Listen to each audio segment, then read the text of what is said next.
Did you know that parents rank financial literacy as the #1 most difficult life skill to teach? Meet Greenlight, the debit card and money app for families.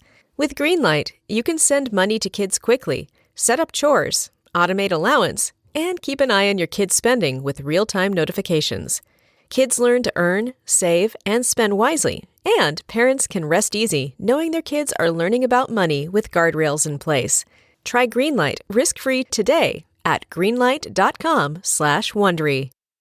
This new year, why not let Audible expand your life by listening? Explore over 1 million audiobooks, podcasts, and exclusive Audible originals that'll inspire and motivate you. Tap into your well-being with advice and insight from leading professionals and experts on better health, relationships, career, finance, investing, and more. Maybe you want to kick a bad habit or start a good one. If you're interested in learning how to master your emotions and hearing scientifically backed advice for using your emotions as a tool, may I suggest Shift by psychologist and bestseller author Dr. Ethan Kross? Trust me, listening on Audible can help you reach the goals you set for yourself. Start listening today when you sign up for a free 30-day trial at audible.com/Wondery. That's audible.com/Wondery.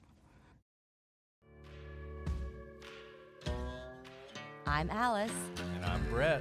And this is the Prosecutor's Legal Briefs.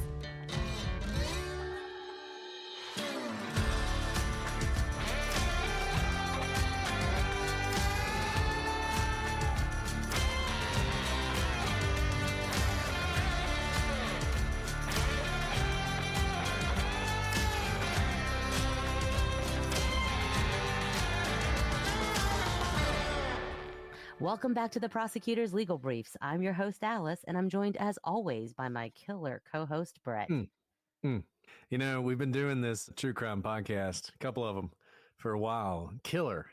It's such a great introductory phrase. I don't know why I didn't think of that before. Killer. You know, we can't all be as good as well. I can't take credit for it because, guys, I think when we have special guests on the show, you can tell in my voice because I'm so giddy that we have someone else to talk to other than my killer co-host, Brett. Because today, y'all have heard her on our other podcast before, or maybe it was this one. I've lost track at this point, but she is an old friend. We are so glad to have Claire Sandomal back on our show. You know her as a journalist and TV producer from 48 Hours and 60 Minutes. And she just came out with a new book that you guys should all be getting right now. It's called Killer Story, The Truth Behind True Crime Television. It says it all in the title, but Claire, the stories you have to tell in this book, I am so excited to hear to tell it in person. Welcome to the show, Claire. Thank you, Alice and Brett. It's great to be here. Great to be back on the show. Yeah, we're old friends. We are literally old friends.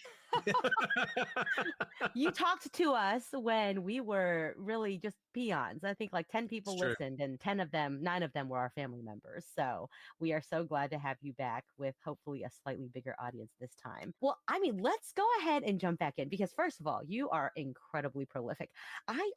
I knew you from the podcast world, but I did not know you had such a storied start in all of media. And we all know that true crime media as a genre it's everywhere. It's taken the world by storm, from streaming episodes to documentaries to podcasts. It's one of the most widely consumed genres. While we binge it, you're the one who creates it. So can you tell us a little bit about how you got into this line of work through the journalism aspect? Yeah, so I started out in local media. I was a print reporter for a community newspaper that was called People Newspapers. And I was just a general assignment reporter, which meant I covered everything. I was going to city council meetings, school board meetings. When someone turned 100 years old, I was going to their birthday party. And I was also covering the police blotter. And that's really where I fell in love with true crime journalism. And I started to find stories there. And, I just never stopped. So it's been true crime pretty much all the time for me. I was in newspapers, and then I went to an online publication called Culture Map, where I did reporting, and I was the managing editor of that website. And I ended up covering a staged home invasion, and that I did a 3-part investigative series on that. And that was my entrance into the television world because Dateline, 2020, and 48 Hours all wanted that story. So they came calling, and I ended up working with 48 Hours as a consultant on that episode. And once I saw the budgets and the resources and the talent in national television, I just had to figure out a way to hitch my wagon to that horse. And I started pitching them cases in Texas that I thought would make for good 48 Hours episodes. And before I knew it, I had a full-time job as a Texas-based field producer for 48 Hours on CBS. That's incredible. You say it like it's so easy, but so many people try. No big deal. I saw, big deal. what it was like to be on national television, and I thought I'm going to get there, and you did, which is incredible. I know there's so much more, and this is what this book is about, like all the behind the scenes of how you got there. And of course, we met you through the Damien Hird case and Right. your amazing podcast, Final Days on Earth, which if you guys haven't heard it, I think you're on season 4 now. Is that right? I am, yes. I've That's done my own spinoff, Alice, just like you guys. So I spun off from Final Days on Earth, and now I'm doing Justice Pending, which is a weekly chat show with my true crime bestie who lives in New York. And we talk about the cases in the headlines and the cases that we can't forget. And we look at cold cases, missing persons, wrongful convictions, unresolved cases in much the same way that Final Days on Earth, like the kinds of cases, except that it's a weekly unscripted show. And I just did my first live show in Waco, Texas on the Lake Waco murders, and it was a blast. And I hope to do more live shows in the future because that was really, really fun. So Oh my several goodness, I know more talk about podcasts. the book and everything, but like, wow, I didn't even know with the book coming out, you had all of this going on as well. Well, sorry, guys, you have multiple podcasts to now go subscribe to, which we already heard your coverage of Damien Hird. And those of you who are kind of late to the game, you should really listen to it because it was phenomenal. And you have one of the best podcasting voices. So I can't wait to listen to Justice Pending now. I'm sorry, I got us completely off track. I want to get back to your book, of course. It's Brett, quite I cut all you right. off. I do a lot of things, so don't worry. We can go in a lot of different directions. So And if you're watching, you can see the book over her shoulder. I really like the setup here. Very professional. Very, It is. very impressed. I'm trying to sell one book at a time, Brett. Every single There you go. book, it makes me happy. So, yep. If anyone sees that and decides to Google it, then it's a winner. So your book, it's about true crime reporting. It's about true crime. And true crime has that word true in it. Yeah. But sometimes it's kind of like reality television has reality in it, but it's not. And a lot of times it seems like true crime isn't really true either. So in sort of your experience, how much of true crime really is entertainment? And what does that say for our ability to sort of find out the truth in any of these cases? How does it affect the evidence as it's presented and maybe Yeah. the slant that the listener gets? Absolutely. I mean, that's why, I gave it the subtitle, The Truth Behind True Crime Television, because I wanted to take audiences where no one had gone before, where no one had seen what's going on off camera. How are we making these decisions? How are we getting people to agree to sit down for an interview? And, there's so much about access and availability in these criminal trials that you would never know. You see someone sitting in a chair, with under the lights, and you think, oh, I bet that was easy. Or you don't even think about how they got there. And so I really wanted to show everything that goes into making an hour of television, which is sometimes weeks, sometimes months, and sometimes years of work of, tracking down sources. It's, doing all this unglamorous work oftentimes. I remember flights getting canceled. I have to drive, I have to leave at 4 a.m. to get to opening arguments for 8 a.m. somewhere. And I just felt like a lot of people wouldn't believe everything that goes into, you just clicking play. And, how did this end up as a television show? How did anyone agree to talk? It wasn't usually it didn't happen on the first call or the first ask. And so I really wanted to show all the work that goes into it. And I also talk about a lot of the stories where I totally fall flat on my face, get the story stolen right underneath from me. Dateline grabs it, 2020 gets it, and I'm just left holding the bag and I have to go find another story. I tried to be really honest with it and show the good, the bad, and the ugly, because I think a lot of times people just want to talk about, their success and how well everything goes. And, I wanted to be authentic and talk about the hustle and the struggle and the ups and downs, because it is definitely a roller coaster when you're working in national television. And you say, it's all about the access to people. And while, unfortunately, I think in journalism, you're kind of damned if you do, damned if you don't. If you have a great story, everyone is praising you. Oh, such good reporting, really, shining light where there's darkness. This is fantastic. But as a lawyer, I know the people I don't want to talk to are reporters. And I Yeah. assume criminal defendants don't want to talk to reporters. Judges don't want to talk to reporters. There's basically, if you are the story, you don't want to talk to a reporter. So talk more about that access, because you have these incredible vignettes. If not for that disclaimer at the beginning of your book where you said everything is true that I talk about in this book because I lived it, talk a little bit more about how you are able to gain access, not just to, the defense's files, not just to the defense attorneys or the prosecutors or law enforcement. These are all historically people who want to shut out, reporters for good reason. They either want to prepare for their trial, or they just don't trust that the right spin is going to be put on it. So it greatly differs from journalist to journalist. But how did you gain such incredible access that allowed you to propel these stories onto the national scene? This episode is brought to you by Progressive Insurance. Do you ever find yourself playing the budgeting game, shifting a little money here, a little money there, and hoping it all works out? Well, with the Name Your Price tool from Progressive, you can be a better budgeter and potentially lower your insurance bill too. You tell Progressive what you want to pay for car insurance, and they'll help find you options within your budget. Try it today at Progressive.com. Progressive Casualty Insurance Company and Affiliates. Price and coverage match limited by state law. Not available in all states. I think a lot of it has to do with the fact that I'm not afraid to ask for anything. I know that, it's never a crime to ask. And so I ask a lot. I'm always curious what I might be able to do, what people might be willing to show me. And so I would ask people often, could I take a look at that case file? Would you mind if I sat in on this hearing?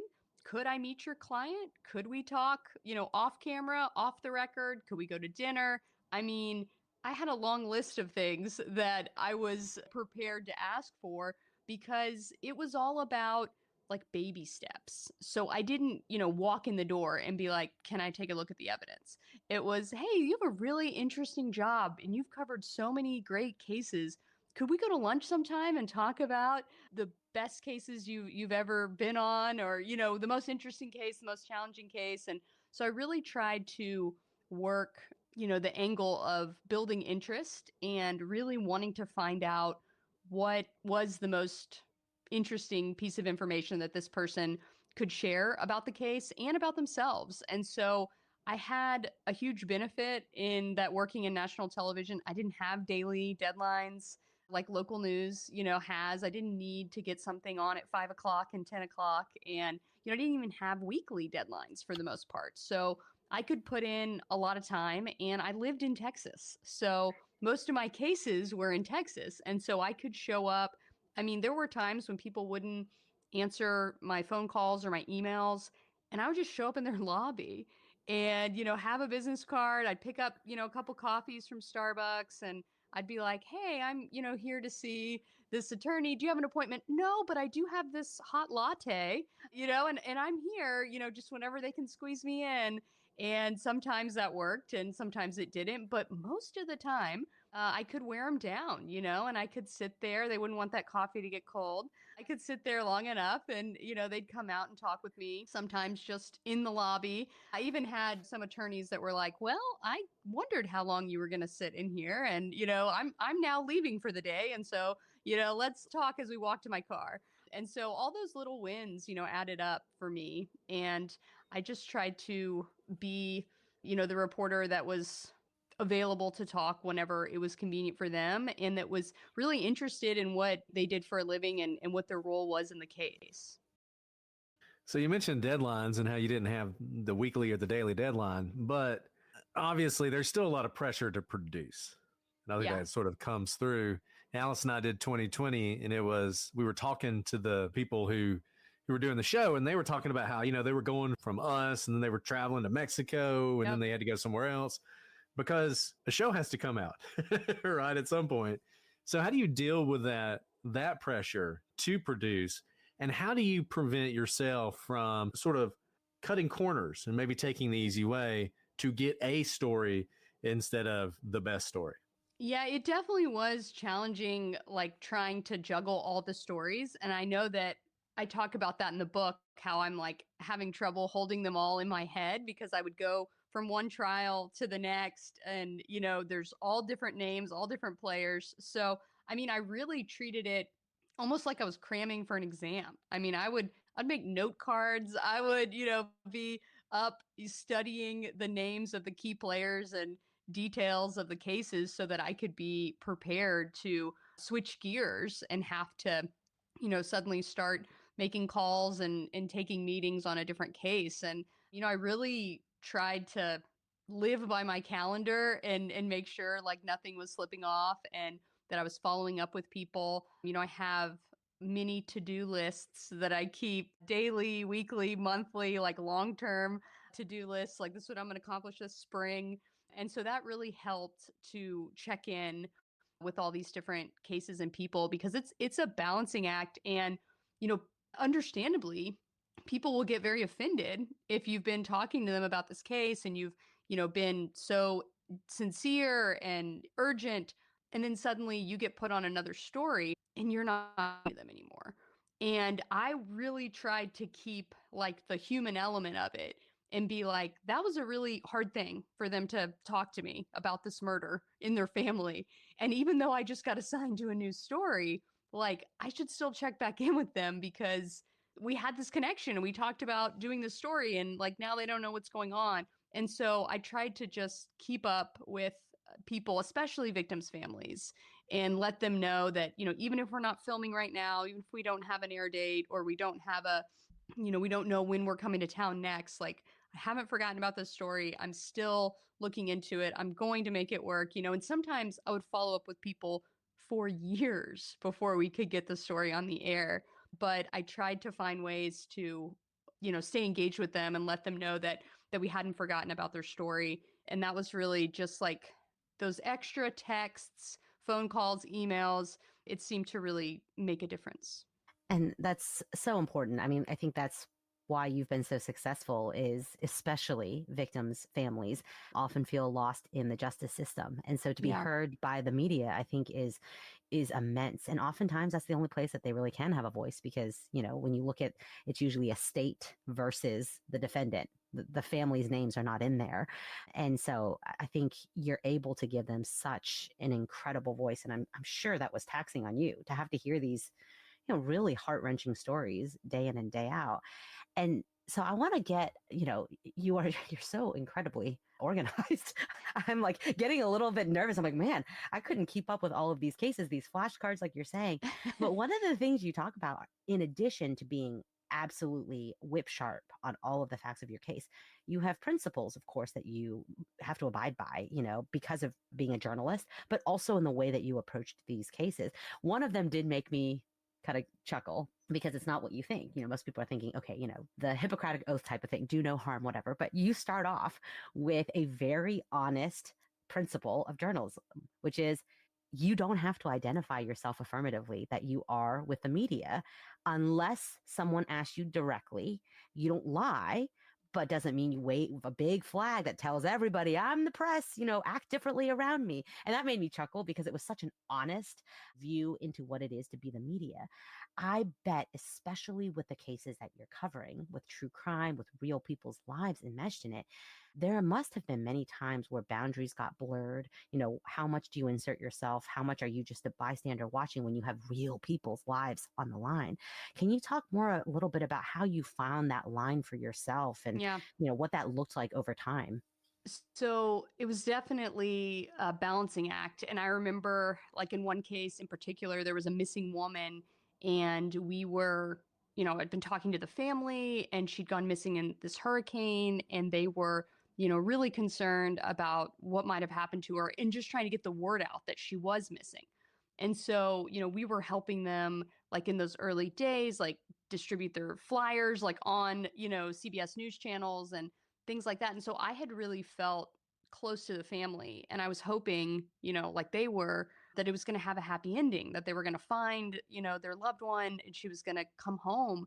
And I remember another producer was like embedded with the law enforcement in the sheriff's office. And I remember when he told me that they were searching a wooded area and that they were probably going to find the body. And I was just like, oh God, like, do I tell the family like that this is going on? Do they know, And I don't actually know. So, I just remember I was making quesadillas in my kitchen and, I get this phone call and I'm just like, I have to just like turn off the burners and I just like sit on the floor of my kitchen and I'm like, I don't think I can do anything. I don't think I can call the family and say, so they're searching a wooded area and it might be your loved one who's found there. Cause I'm like, I don't really know that. And I certainly don't have permission to tell them. And I might be doing more harm by telling them this because I don't know for sure, but I feel so conflicted because they were sharing things with me, and I felt like I was holding back on them. And so that was one of those moments where I was just like, man, this job is hard. It's hard to know what the right thing is to do. Along those lines, sort of when you're a reporter, where does your ultimate sort of loyalty lie? You've got your producers, Yeah. you got the entity you're working for, you have the story itself, you have your sources, you have victims, you have defendants, you have everyone else. How do you balance that? And what ultimately is sort of your guidepost in making those kinds of decisions you just described? For me, it's number one, treat other people the way you'd want to be treated. And number two, follow the story. So I definitely think of myself as a human being, as a good person first. And I don't want to do anything that I wouldn't want done to me. And so I try to put myself in the shoes of the people that I'm, covering.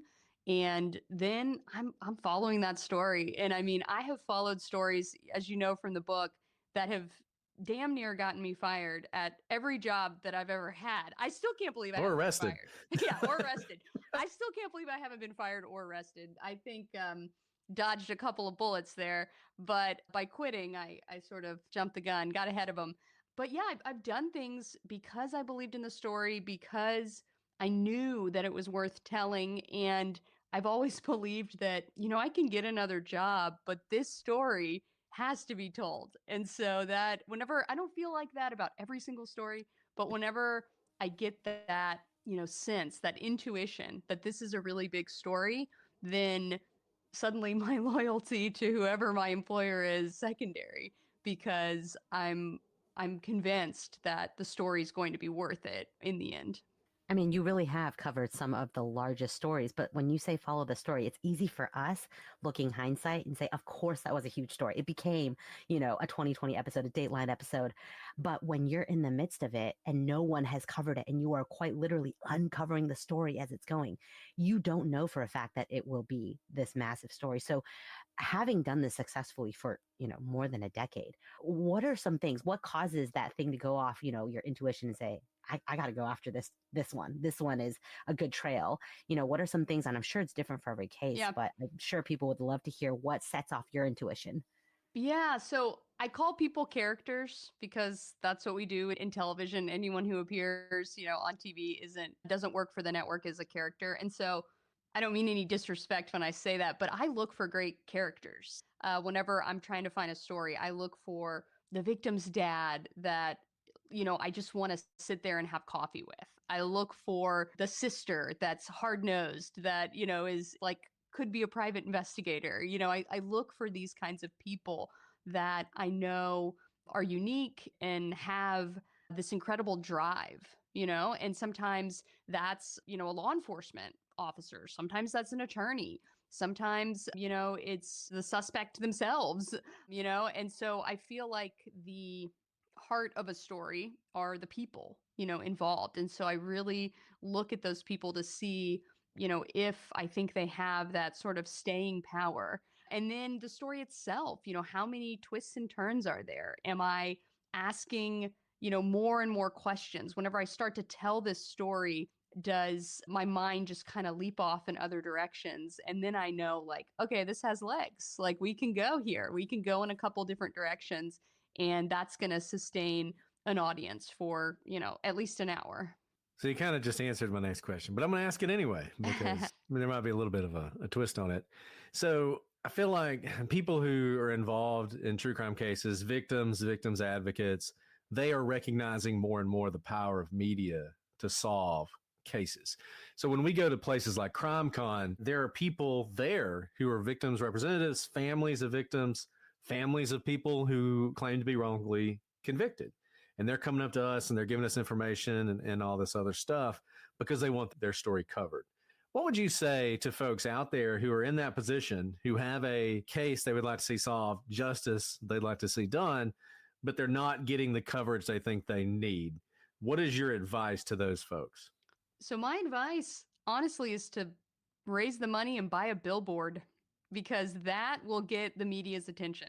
If you don't know a journalist, if you haven't been able to bend the ear of a local journalist or a national journalist to tell your story, if you can raise a couple $100 or a couple $1,000s, I think it probably is, and rent a billboard, I bet you will get a story in your local media, because it's too tempting to resist, especially on local television, because they see those billboards, they know they've got the visual, they can talk about it, and there'll be a contact phone number, there'll be a website, they'll go there, they'll reach out to someone. It's really making it easy for the journalists to cover it, which people probably don't think about this very much, but journalists, they're under the gun. They've got deadlines and they're trying to come up with good stories every single day if you're working in local media. So if you can make that easier for them, and you can put a giant sign in their backyard and say, hey, cover this one, then they're probably going to take the bait. That's such an interesting answer. I would not have expected. I love it. Such practical advice. Yeah. They made a really movie about it. And people have done it to great success. And it really is a relatively low cost. You can do a GoFundMe. There's so many ways to raise like $3,000, right? And I really believe that it gets the media's attention. And then from there, one story usually leads to another, might lead to a podcast. People will be talking about it. And there's only so much like social media posting you can do about a case. And I strongly believe in the billboard. I love that, man. I bring back the billboard. Yeah. Okay.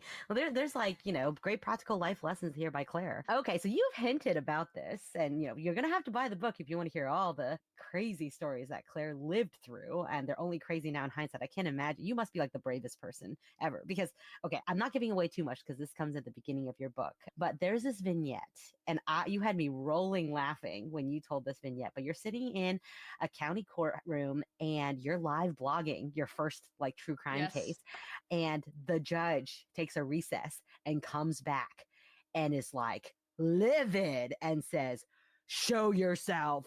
Who in here is live blogging? And everyone's looking around. And this is kind of the principle you were talking about. Like, unless you're asked directly, well, it looks pretty direct, and it's coming from the judge. I mean, as a lawyer, being talked to a judge is nerve-wracking. Here you are, not even part of the case. And of course, you say that would be me. And you had me rolling laughing. Your storytelling is just so excellent. The writing is just, flows off the page. And what was so funny about that was, you say in the book, you came with your receipts, because you may look like you have a great big smile and you're just a happy-go-lucky reporter. No. You made sure that you called that courtroom deputy the day before, made sure you weren't breaking any rules before you did it. And the judge was kind of like caught in the sense of there was no rule she could point to in order to stop you. But with that said, you are reporting on true crime. So in a lot of senses, you're talking to people who are alleged to have committed crimes, who have been convicted of committing crimes, of dealing with things that have to do with judicial rulings and protective orders, and a lot of things that could get you on the wrong side of the law. How did you manage that to make sure, first of all, how do you manage that stress of it?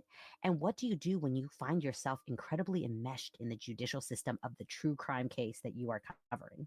It's definitely an uncomfortable position to become part of the case, and it's happened to me on multiple occasions, not by any desire of mine to be part of the case, but just through my reporting and sometimes getting interviews with people who weren't talking to law enforcement, and then they find out they've talked to the media and, oh, they want to subpoena our tapes.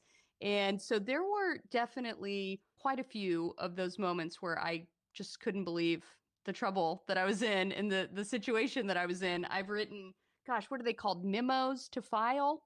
I had to learn how to write memos to file. So, to track certain developments and who said what to me and how I was given access to certain pieces of evidence. And it was an adventure. And having, CBS and having the whole legal department there was really helpful because the cavalry would come, they would advise us, they would write up letters and different things to protect us and to fight for us. And so I got to know the legal team quite well at CBS and have a lot of fond memories. So when you're in a situation where, you're going to be sitting down with someone who's been accused of a pretty horrible crime, how do you prepare yourself for those interviews? And how do you parse through the story that someone is telling you to get to the truth? Because obviously everyone has, whether they're a criminal or not, they have their own perspective, they have their own point of view. They have their own story they want you to tell. So how do you work through that? So I think it helps if you can have like a longer conversation. Like no one's getting down to like bearing their soul in 45 minutes. Like you have to be willing to put in the time and really ask the tough questions, but you have to kind of earn it. And so I would try to build a rapport with them.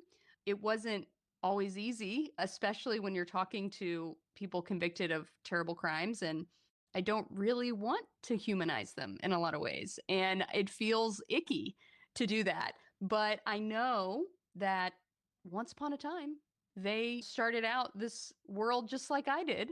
And, there is a humanity in there. There is something that I can relate to deep down somewhere.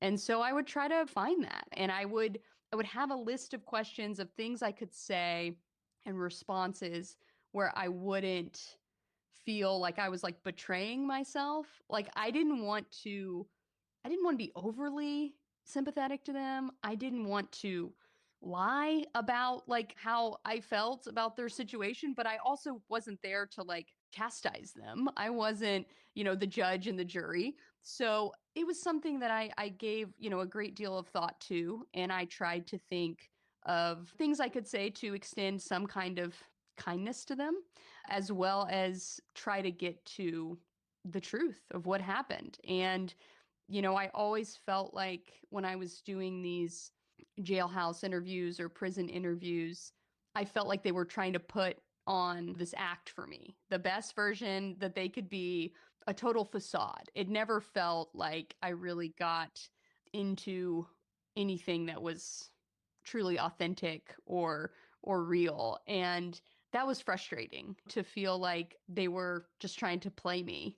In a lot of ways, that's how it felt. The only times that they seemed almost real would be if we were talking about nothing to do with the crime. And, they could talk about events in their past, that weren't criminal. They could talk about trips they'd gone on, shows they'd seen. I'm thinking especially of like Dr. Leon Jacob, who was convicted of a solicitation of capital murder in Houston. And he really enjoyed just talking about his vacations to Hawaii. We both like to go to Hawaii. So we would talk about places in Hawaii that we like to go to. We both watched, shows on Netflix. We talked about Orange is the New Black. And it was almost like I was talking to a friend for a minute. But I would see glimpses of the monster. Like if I didn't get his jailhouse call, y'all, he would call, like 4, 5, 6 times in a row. And I was like, oh, whoa, like this is kind of aggressive, like this, it started to feel like I could see, the stalking charges that he had and, other things that led to, what was ultimately his decision to try to hire a hitman to kill his ex-girlfriend so she couldn't press domestic violence charges against him and he would lose his medical license. So it was very telling, actually, the more I got to know him.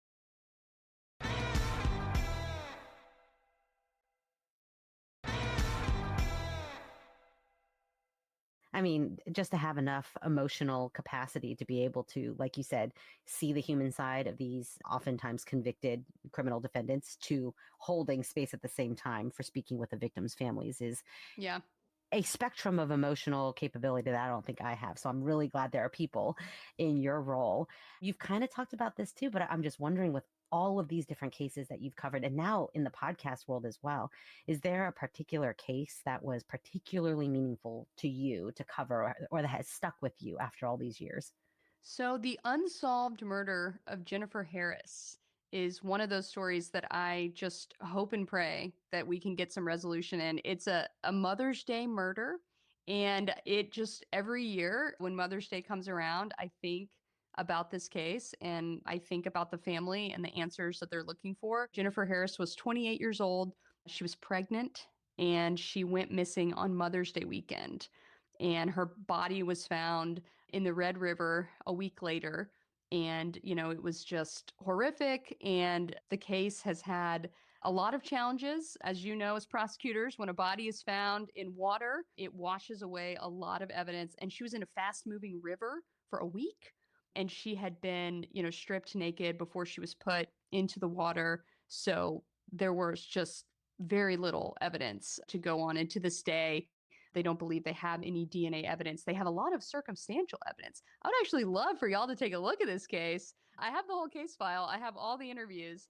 So this one, it was in Bonham, Texas, Fannin County, and it has gone through so many different investigators, private investigators, sheriff's department. They tried to get the FBI involved. They tried to get the Texas Rangers involved, and no one has been able to push this case to a place where they feel like it could go to a grand jury, and no one's ever been arrested.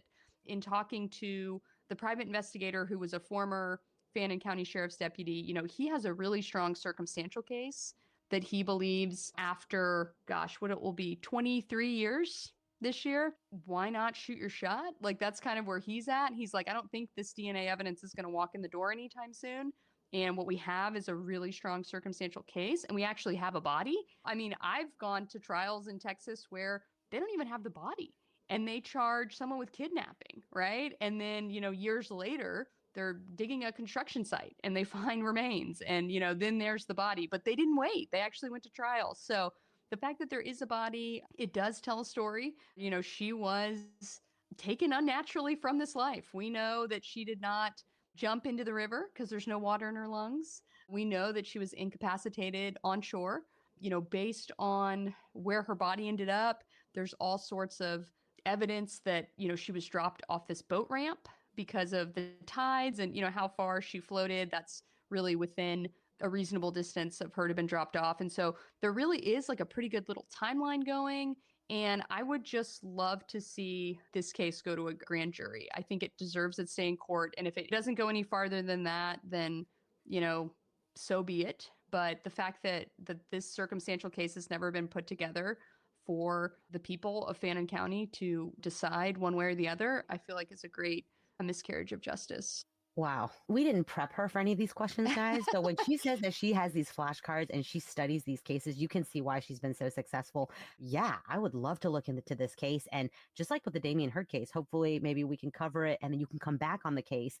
Having followed it for so long. I mean, we love having you on. So we're just planning the next reunion anyways. But I had not heard of that case. So thank you for introducing it. And maybe we can bring some justice or light into the case. If anything, like you said, 23 years is a long time and memories fade. And so it's kind of now or never. Wow. Well, that was so incredibly powerful. I mean, you have this book out, which is already out. I'm going to plug it again. You can get it on, I just looked it up on Amazon, but you can get it anywhere you get books. It's Killer Story, The Truth Behind True Crime Television. You guys are just getting a taste of it here. And I know that, of course, you're also doing podcasts as well. I want to make sure we plug all of your projects going on. Can you tell us a little bit more about the other things you have going on, where we can subscribe, make sure we support you in all the mediums? Well, thank you so much. Yeah, you can go to killerstorybook.com and I'll even give you a sample of the first chapter for free. And you can find out, all the places you can buy the book. I also did the audiobook for Audible. So if podcast listeners might want to listen to the audiobook. So that's available as well. And my podcasts are Final Days on Earth and Justice Pending. And so you can check those out everywhere you listen to podcasts, new episodes coming out every week, and hopefully a live show coming to a city near you. Well, Claire, somebody in the chat's already bought the book, so this was not a complete waste of your time. You said one book at a time. Hopefully it's more than one book tonight. There you go. Yeah. Something I'm really looking into now is getting into the book club circuit. Oh, and you have a book club. Yeah, the you do? prosecutors have a book club. Yeah, we really do. Yeah. Well, I've got the book for you guys. There you go. You hear that? Book club people. It's so great because you're engaging with, people who love to read and who love to talk about books. And so I've been trying to spread the word. I just found out on the May pick for Crimes and Cocktails book club. And so nice. Yeah, thank you. They're in New Orleans and Chicago. And so I'm going to be virtually joining their book clubs this month, and I'm really looking forward to it. So yeah, if you're in a book club, recommend Killer Story. Reach out to me on my website. If you're in Texas, I'll come in person. If you're somewhere else, I'll come virtually. Claire, being a Texan myself, you know that I'm on like at least 5 or 6 different threads with different girlfriends all over the country, and we're all in different book clubs. I'm about to blast your book out to like 15 different book clubs across the nation. I hope you get lots of requests to come because that would be so, so cool. Thank you so much. Yeah, I love it. I love going into a house full of strangers and they're all holding my book and, we leave as friends. I was just about to say, is this the start of a true crime show? There you go. And then someone ends up dead. I tell people where I'm going. I mark my location on Apple Maps. Yeah. That's right. Listen up, guys. She's not an easy target. She's seen it all. Yeah, there you go. Well, Claire, this has been an absolute joy talking to you. Thank you so much for giving us access to you and this book. You guys have got to get this book. It truly is. It was gripping. I was up way too late reading it because it was such good storytelling. Obviously, you can hear her on these podcasts. You know how good she is, but she is also just so beautiful in her writing.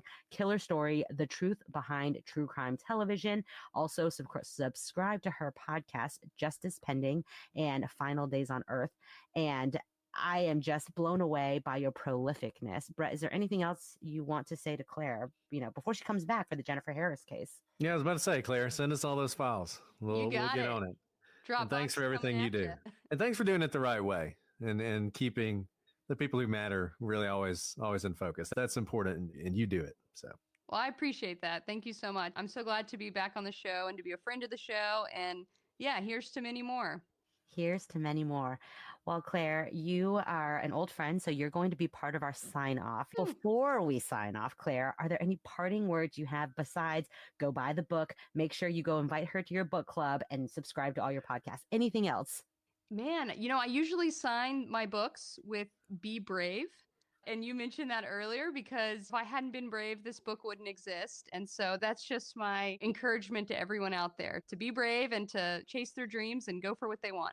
That's a beautiful note to end on. Thank you, Claire, for covering these really difficult cases, but with such truth and also light, both in your writing, in your production, and also in podcasting. We need more Claire Santamons in our life.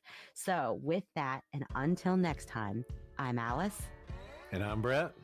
And I'm Claire. And this is The Prosecutor's Legal Briefs.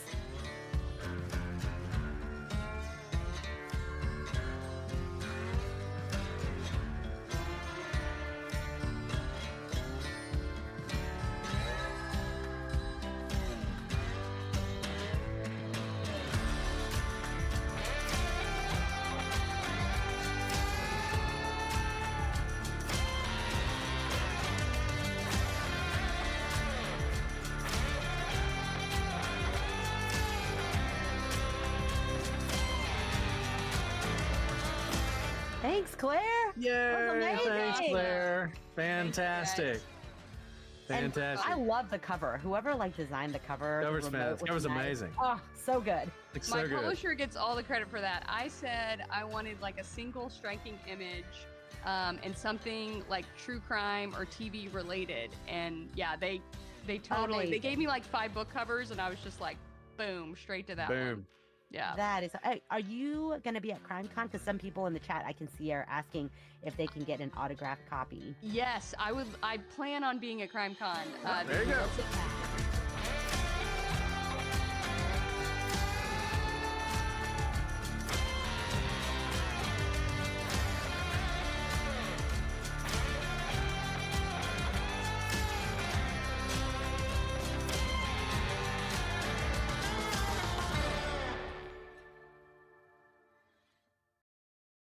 This summer, Pluto TV is exploding with thousands of free movies. Summer of Cinema is here. Feel the explosive action all summer long with movies like Gladiator, Mission Impossible, Beverly Hills Cop, Good Burger, and Transformers: Dark of the Moon. Bring the action with you and stream for free from all your favorite devices. Pluto TV. Stream now. Pay never.